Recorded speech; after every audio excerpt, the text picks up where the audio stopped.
What's up, peeps? I don't know why I did that. I'm gonna be honest, it gave me a little hangover. She went along with it. Oh no. Hello you guys, welcome back to my channel. My name is Cece and today we're gonna be reading. So I get these emails from Barnes that are basically like their best picks of whatever category, their best books of the year, their best picks of the month, yada yada yada. And I thought, because I want to expand what I read and just my taste in general when it comes to reading, that I could pick out a few and read them and let you guys know, are they the best? Are they the best? So I'm gonna go to Barnes & Noble and we're gonna pick out some books. I feel like 3 to 4 books would be okay. Okay, Broken Country, Dream Count, The Dream Hotel, The River Has Roots, Wild Dark Shore, oh, that's interesting. The Unworthy, ooh, Ember Claw, Harvest of Hearts, Piglet, Clear, Onyx Storm, of course, Deep End, Scythe and Sparrow. Oh, okay, The Nightingale. That's so pretty. That's such a beautiful edition. I wanted to read The Nightingale just all on its own because I know a lot of people and their mothers love that book. So I want to give it like its time in the sun. I want to just dedicate a whole video for it. A Harvest of Hearts. I really like the cover on that one. Ember Claw's pretty too. Ooh, Howl's Moving Castle and The House in the Trillium Sea. I haven't read those, but I do know about Howl's Moving Castle. And it sounds very whimsical. An unforgettable cozy fantasy about adventure, common sense, and the power of love as a cheeky butcher's daughter, a befuddling handsome sorcerer, and his clever talking cat unlock magical secrets in the dark heart of their kingdom. Ooh, that does sound good. So I'd probably read that anyways, just on my own, because that is the type of book that I would read. So I'm trying to find books that I wouldn't necessarily read. Let's see, The River Has Roots. This is the same author that wrote This Is How You Lose the Time War. I have not read that. However, it is on my TBR. I've heard some wonderful things about it. So that's on my list. I kind of want to get this one. They say it's half delicious murder ballad, half beguiling love story. That is something I would totally read. Utterly enchanting, truly exquisite, beautiful, musical, and loving story. I think that should be on the list. I like that. Yeah, I just would never pick it up. Like, the cover is so pretty that I don't think I would ever pick up this book. So I think there's a strong possibility that that should be on my list. I like that one. Let's check out Wild Dark Shore. That cover is just kind of entrancing me. Ooh, it's a thriller. Okay, I love me some thrillers. A family on a remote island, a mysterious woman washed ashore, a rising storm on the horizon. Hello, my love. A novel of breathtaking twists, dizzying beauty, and ferocious love. Wild Dark Shore is about the impossible choices we make to protect the people we love, even as the world around us disappears. Okay. From the description, I don't really see that, maybe. I don't know. It seems kind of generic to me, but this was rated really highly on Barnes & Noble. I want to read only the best for this video. It has to be the best of fiction. Okay, Dream Count is actually written by a Nigerian author. I love that. Okay. I think I should pick it just for that reason alone. Ooh, okay. So it sounds like it's a feminist story about 4 women and their longings, their desires.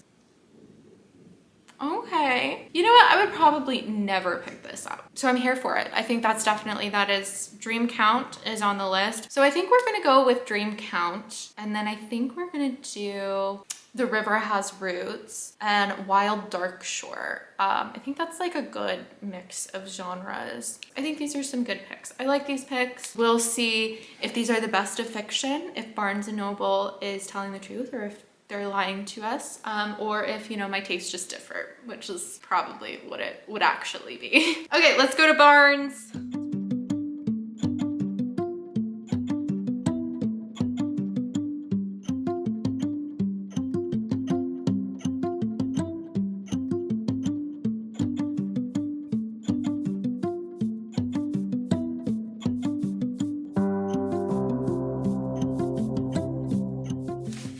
books have been bought. So I kind of stuck to my guns on what I think would be good for this video. I did stick to Wild Darkshore, Dream Count, and The River Has Roots, which honestly, I mean, they said it was a short story on Barnes & Noble, but this is like so tiny. I was not expecting it to be this tiny, but it has a beautiful cover. Honestly, all of these kind of do. I want to say that I'll probably start with The River Has Roots just because it is short, so I think that'll be like a short and sweet kind of book to begin with. Then I'll probably do Dream Count because it's the thicker book.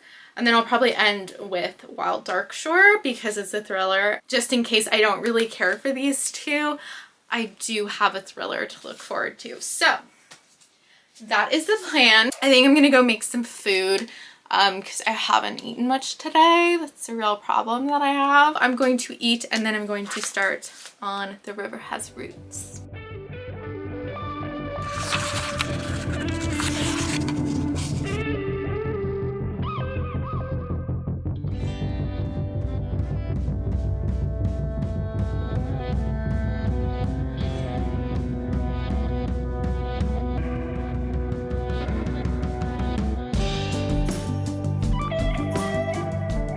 It is update time. First things first, ignore my lip. I think I bit it last night. I was having a nightmare and I think I just like bit my lip and I woke up this morning and I'm all like, ooh, that's a gash. Anyways, yesterday I didn't film at all. I didn't really read much at all. I didn't want to. I was kind of like in a book hangover because the day before I finished The River Has Roots by Amal El Motar. I hope I'm pronouncing that correctly. If you've watched any of my videos, you know I struggle to pronounce words. Anyways, so I finished this in one day. It was a very, very short read, like emphasis on short. I thought like the book was this thick, but it's actually not. This much of the book is actually like another story that Motar is going to be publishing. Yeah, it was like 99 pages. Like it was here and then it was gone so quick. I gave this book a 4.75 stars. Honestly, it was so close to 5, but because it's like this short story slash fairy tale, I didn't get as much as I wanted from the characters. I wanted a little bit more backstory of the characters, but all in all though, like this book is phenomenal.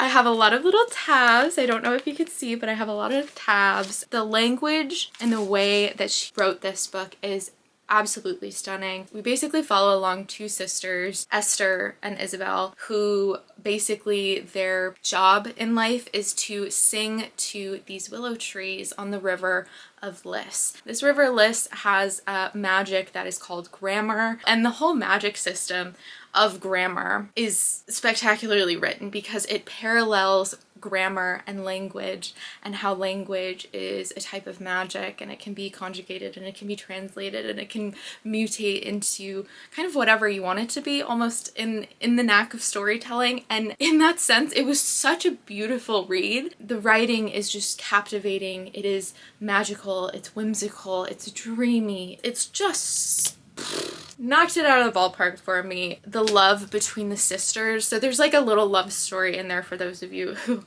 only read for romance. There is a little bit of a love story that was enticing. It was sweet. It was cute. It was also quite dreamy and magical. But the main point of this book is the love between the sisters. I found this sisterly bond and love just so endearing. At the end, I think it was like the last 2 pages, I was shedding tears. It was just so sweet. I could see like reading this to like children as like a bedtime story. It was just a really wonderful fairy tale. I just honestly, like, I think why it's not a 5-star read for me is because I just wanted more. I literally just wanted more. I wanted to understand the characters a little bit more. I wanted more of a backstory of them, especially like not the main characters, but the other characters in this book. I wanted to know more about them. I also wanted to know more about the world. Again, it's like a fairy tale, so things are just kind of somewhat explained, but not to the full extent of, wow, I can know this world like the back of my hand. Obviously, because it's a short story fairy tale, we're not gonna get that. Do I believe that it should be on the Barnes & Noble best fiction list? Absolutely. If you haven't read it yet, I would recommend picking up this book. So after reading that book, I took a little break. Again, it gave me a little hangover. I'm gonna be honest, it gave me a little hangover. But I did start on Dream Count. I am on page 37. So far, this book has been a little bit difficult to get into, and now it's kind of hitting a good spot, and I'm kind of sad that I'm getting ready to go to the gym, but it kind of starts like the first 12 pages. There are a lot of characters just thrown in, and it's kind of just difficult to be like, who's this character? Wait, where are they from? What is it? So I found myself like going like this. Where were they from? Okay. Oh wait, who's this character? Let me go back. I think their name was in this chapter. But other than that, I think the writing style is amazing. Dream Count basically follows along 4 adult female characters who are friends with each other, and they are going through the pandemic.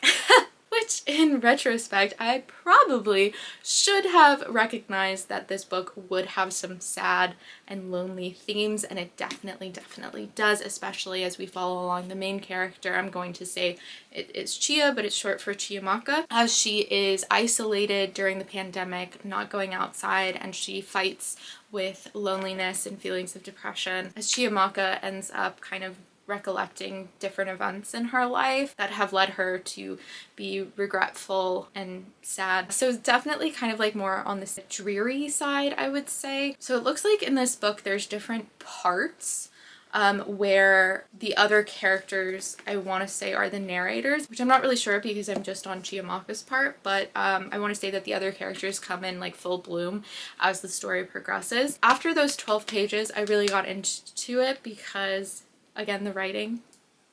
A lot of the events in her life, I think, are quite relatable. A lot of her interactions with other people and just the world around her, and also just intrapersonally for herself, very relatable. I think a lot of like women and even potentially even men could probably pick up this book and feel very connected to Chiamaka's character, and I think that that's just outstanding so far. So I'm excited to read more. I will check in with you guys later.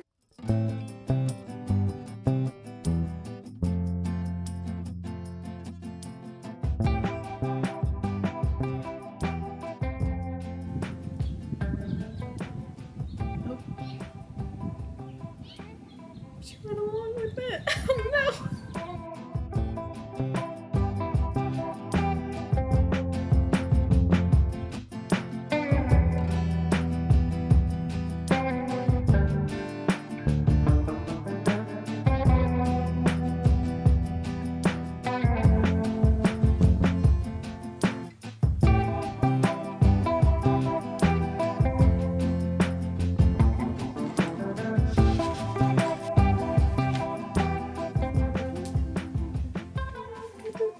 It is the next day. I have to say, I'm actually really enjoying this book.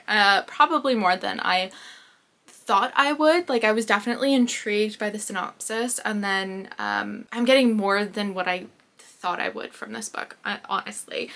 Just the themes of being a woman in general, across nationalities, across cultures, across races, like just being a freaking woman is so universal, and the struggles that we face are basically all very similar, and I'm finding that out as I am shifting perspectives from Chiamaka's to Zeccora's. I'm invested in both of these characters. I'm probably gonna be invested in all of the characters. I think it's so interesting that all of these women are somewhat similar but yet going through completely different courses in their life. It's very relatable. I'm excited to read more later. I think I got to page... I got to page 157.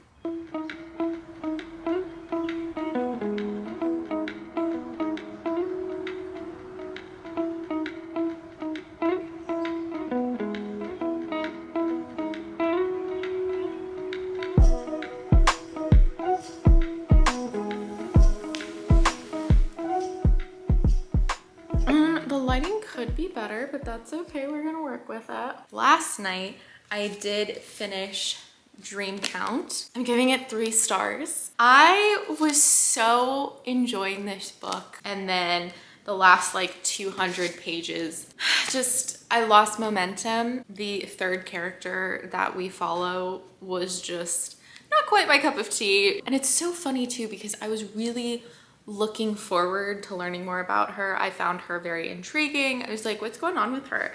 And then her chapter came and it kind of fell flat for me. I don't know. I took some notes to center my thoughts. I think the writing is just absolutely breathtaking. I would definitely read some of her other works. Adichie, I want to say. I listened to a little bit of the audiobook on Spotify and I was mispronouncing some of the names, so I'm sorry about that. And then I don't know how to say the names without like an African accent, so I'm not even gonna try. I'm not gonna butcher it. But yeah, I really enjoyed the insight on African culture, African American culture. I loved the various points of views from each character on what America was like for them, what they think of American culture. I think the storytelling was really cool because it's kind of like non-chronological. And sorry, I need a coffee sip. Better. But the story is kind of like non-chronological, as well as it is following a chronological timeline. It was really intriguing how Adichie did this. I enjoyed it, but I also found it frustrating. The way that the story is written, it's basically a big book of memories of these 4 women. And I found it very humanistic in the way that she wrote it, because when anyone does remember, we'll kind of go off, I think, on different memories that are very loosely connected by like a thin thread, or that's just random and it's not connected at all. But for some reason, maybe it's the emotions that that memory provokes, or maybe it's the experience that that memory makes synonymous with another. And that is kind of like how I think people go down their train of thoughts with memories. So I found that it perfectly captured what it is like for a person to remember their lives, to remember various experiences within their lives and how it's shaped them. So I liked that. Goodreads said that it pulses with emotional urgency and poignancy. And I would 100% agree. I think I was enraptured with a whole bunch of emotions while reading this book. However, I will say that the emotional urgency that was just tugging at me throughout the book with each character's story, at the end it just left me flat. I kind of flatlined there. Nothing really came of the emotional urgency in my perspective. I think like the plot became very disjointed at the end, where I was like, I lost the point. For one character, it's very evident of her journey, and in the author's note, Adichie did state that the book was primarily for this one character's journey. And I think that that was nicely wrapped up in a bow for us to take away by the end of the book. But the 3 other characters didn't have that. And I was so invested in those characters as well, where what happened, I wanted to see more. I wanted to know more about those characters and their journeys. I wanted to see their revelations that they had, and you know, finally like it coming to a beautiful end, or even a tragic end. Like literally just an end would have been nice, but I felt like we were just kind of left on a cliffhanger of the other 3 characters still in the midst of their story and of their journey.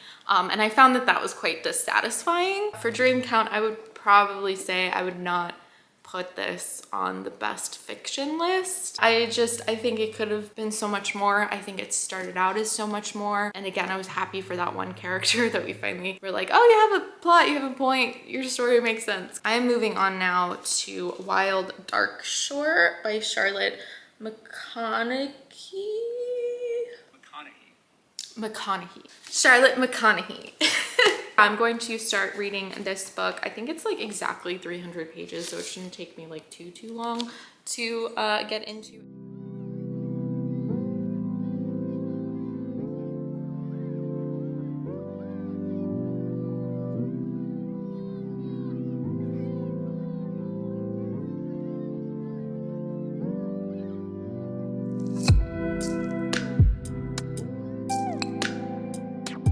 Okay, last update, you guys. I have finished Wild Dark Shore by Charlotte McConaughey, and this is gonna be 5 stars for me. I feel like This book humbled me because I kind of talked crap about the synopsis in the beginning of this video. This book humbled me and showed me this wonderful story and these wonderful characters and this very special magical place, and I am devastated that it is over. Honestly, this book, I was trying not to cry. This book touched my heart and my soul. I hope it becomes a movie. I hope all of you read it. If you take away reading any book from this video, please let it be this one. This setting in of itself, it's called Shearwater Island, and it is based off of, I'm going to butcher it, Macquarie. In the book Shearwater Island is such a phenomenal place. Like, it just has so much history and there's so much life, yet so much like despair in the island, and it lives and breathes it, and it's like, it's terrifyingly creepy, yet at the same time it is absolutely beautiful, and it is such a sight to see. It was so vivid in my mind, like I felt like I was there. The stakes within this book, like the thrill of it, very thrilling, very wonderful, but like the deeper hidden meanings of this book are so poignant and right there in your face the entire time. And I think it really speaks to her writing style and just overall this book, because I mean, I never thought a thriller, of all the genres, I never thought that a thriller would captivate me so much to the point where I'm crying and tearing up during the book. But that is what Wild Darkshore did to me. I'm still upset about it. I'm still really sad. This book just broke me in like all the best ways, and I wish there was a different ending. I wish it was longer. Obviously I needed a second. But I'm back now, and yeah, I don't want to talk too much about Wild Darkshore just because it is a thriller, and I think going in as blind as you can will make for the best reading experience. But to answer the question of this video, do I believe that this book is worthy of being on Barnes & Noble's best fiction list? Yes, absolutely. Yes, yes, yes. Go pick yourself up a copy, get it on Kindle, do whatever you can. This book is just spectacular, and it was everything that I didn't know that I needed from this video. Love it. Anywho, with that comes this video's end. Thank you all for watching. I appreciate each and every one of you. If you did like this video, please be sure to give it a thumbs up, and don't forget to hit that subscribe button. If you have read any of these books, drop a comment down below. Let's get discussing about it. And until the next time, toodaloo.